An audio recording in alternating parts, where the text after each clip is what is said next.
Сега в това видео искам да покажа тази шина. Тази шина се използва за прочистване на радиатори. Дълга, плоска и има няколко отвора. Така, по принцип тези накрайници са за въздух. Виждах някъде по рекламите, че използвате вода за измиване. Не сме го пробвали по този начин. Сега ще пробваме всичко на въздух. Тук има едни колена.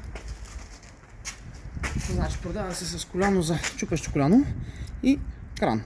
Може да изберете с кое да се ползва. Крана е хубаво да го има, защото като закачим за въздуха, тръгва веднага. Така, значи това трябва да е тук. И закачаме другия край. Сега не сме стегнали навсякъде много добре.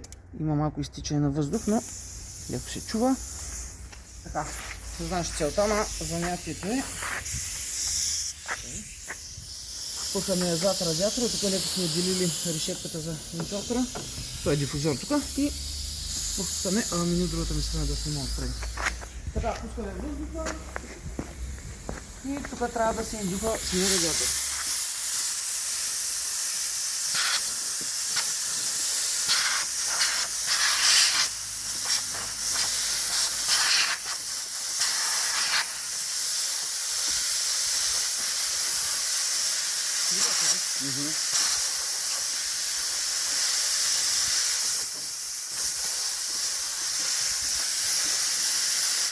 Така, доста добра струя прави като цяло, като...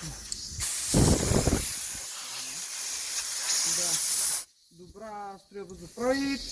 Ще пробваме и в последствие да видим дали може да закачим и вода, защото сме го виждали, за измиване, но доста мизерия изважда от радиаторите, така че е доста сполучлив инструмент.